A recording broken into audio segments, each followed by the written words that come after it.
네, 카가이 구독자 여러분 안녕하세요. 카가이 유호빈입니다. 네, 오늘은 르노삼성 SM6의 연식 변경 모델 시승 행사장에 나와 있습니다. 네, 해당 모델은 작년에 부분 변경 모델을 출시한 바 있는데요, 올해 출시한 지 1년을 조금 넘겨서 바로 연식 변경 모델을 발표했습니다. 이번 연식 변경 모델에서 추가된 대표적인 기능은 바로 카페이 기능인데요, 이미 이전에 XM3에서도 적용됐던 기능입니다. 이 차량의 디자인 같은 경우에는 저희가 이미 작년에 행사장에서도 한번 다뤘었고, 그리고 저희가 아제라이드에서도 한번 다뤘던 바 있기 때문에 제가 세세하게는 말씀드리지 않겠지만 간단하게만 말씀을 드릴게요. SM6의 디자인은 저는 아직 봐도 정말 깔끔한 디자인이라고 생각을 하거든요. 지금 출시한 지 한 5년, 6년 정도가 흘렀는데도 전혀 촌스러운 느낌이 하나도 없고, 아직도 초기형 모델을 봐도 신형 모델인 것처럼 깔끔한 이미지를 갖고 있습니다. 특히 LED 매트릭스 헤드램프의 시인성은 상당히 좋은데요, 제가 작년에 부분 변경 행사장에서도 한번 확인을 했었는데 어두운 데서도 마주오는 차량 같은 경우에도 굉장히 잘 인식을 하고, 타사 고급 브랜드 수입차 못지않게 좋은 성능을 내고 있는 헤드램프입니다. 다음으로는 파워트레인에 대해서 간단히 언급을 드리겠는데요, 제가 지금 시승하고 있는 모델은 1.3L 가솔린 터보 모델입니다. 지금 SM6는 1.3L 가솔린 터보,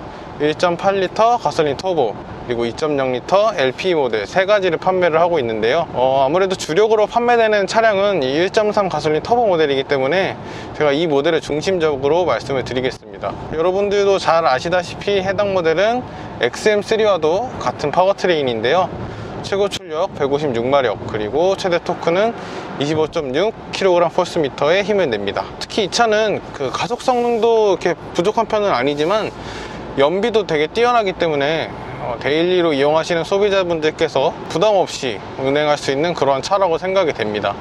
그리고 이렇게 배기량으로만 세금을 매기는 우리나라다 보니까 1300cc 정도 되는 해당 차량 같은 경우 연 25만원 정도면은 자동차 세금을 해결할 수가 있죠. 경쟁 차량 같은 경우에는 2.0L 자연흡기를 사용하기 있기 때문에 이런 유지비 측면에서도 굉장히 유리한 면이 있고, 그리고 가속 성능 면에서도 저는 이 차가 더 뛰어나다고 생각을 하거든요. 실제로 토크 부분은 이 차가 월등히 좋기 때문에 고속주행에서는 충분히 부족함 없이 주행을 하실 수 있겠다, 이렇게 말씀을 드릴 수 있겠습니다. 이 차의 변속기는 7단 DCT가 장착이 되었는데요, 아무래도 자동 변속기보다는 변속감이 조금 더 느껴지기 마련이겠죠. 그래서인지 이 차가 울컥거린다, 초반에 너무 울컥거려서 차를 못 타겠다, 이러하신 분들이 꽤 많이 계시는데 저는 운전하기 나름이다 라고 생각을 하거든요. 아무래도 차량의 운전 습관을 조금 맞추다 보면은 자동 변속기까지 부드럽게는 유지하기 어렵겠지만 오히려 더 운전에 재미가 있을 수 있다 라고 생각을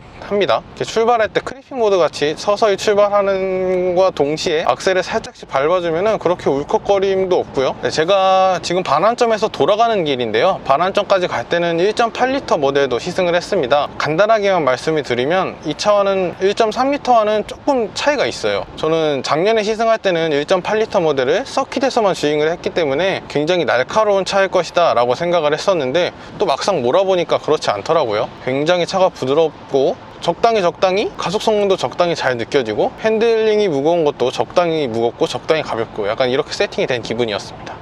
네, 다음으로는 주행보조 장치에 대해서도 설명을 드리겠습니다.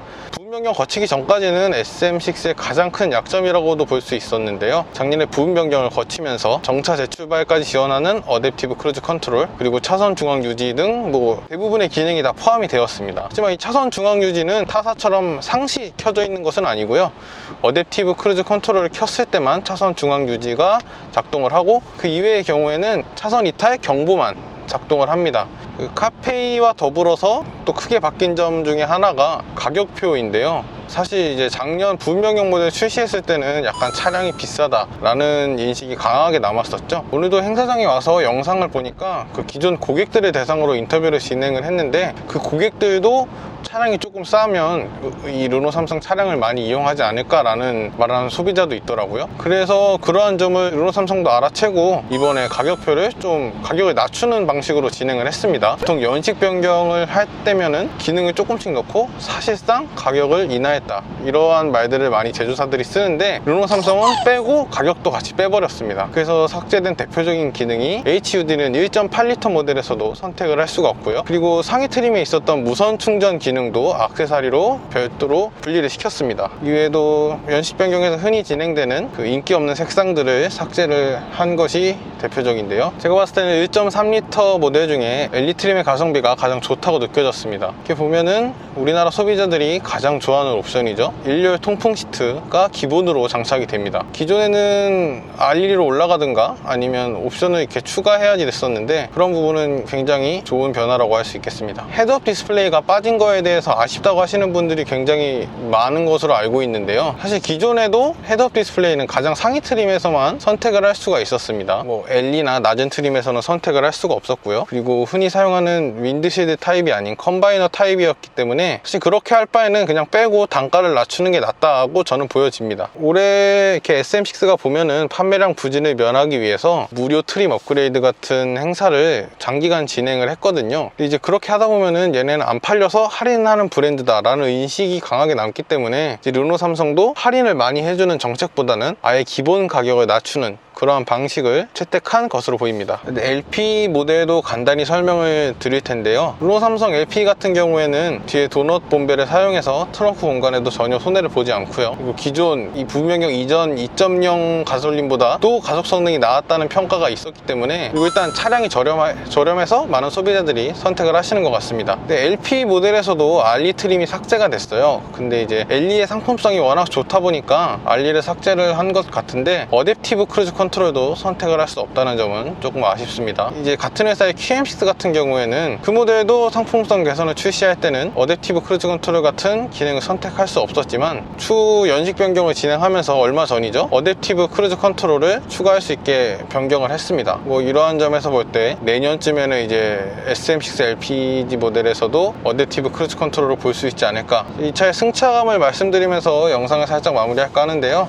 사실 이 차의 판매 부진의 가장 큰 이유는 아무래도 토션빔이라고 보여집니다. 그렇다고 토션빔이 무조건 나쁘냐라고는 할 수 없는데요. 그 AN링크 방식을 사용하다가 작년에 부분 변경 모델을 발표하면서 이제 완전히 토션빔으로 다시 변경을 했죠.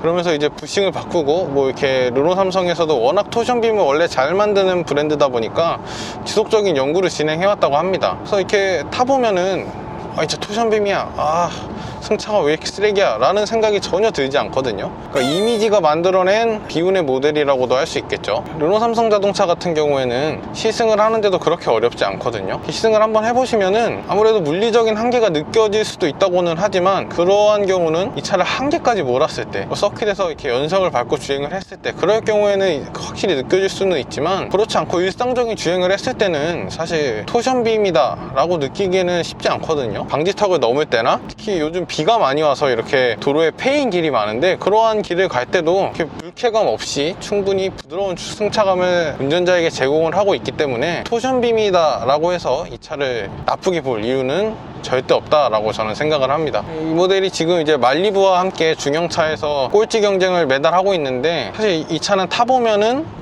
이만큼 팔릴 차는 아닌데 라는 점을 여러분들도 바로 아실 수 있습니다. 그리고 부분 변경을 하면서 디자인이 워낙 좋다 보니까 많은 변화를 거치지 않았거든요. 그렇다 보니까 이 차가 또 신차의 느낌을 주지 못해서, 그래서 판매량 회복을 또 하지 못하지 않았나, 여러 이유를 이렇게 살펴보게 되는데, 여러분께서도 한번 이렇게 살펴보시면 굉장히 나쁘지 않은 차라는 것을 알 수 있거든요. 근데 전시장 같은 데를 한번 가보셔서 이 차를 한번 살펴보시는 것도 좋은 방법이 될 것 같습니다. 오늘 영상은 이쯤에서 마무리를 짓도록 하겠습니다. 저는 카가이의 유호빈이었고요. 다음에는 더 재미난 차량을 들고 여러분께 다시 찾아오겠습니다. 시청해주셔서 감사합니다.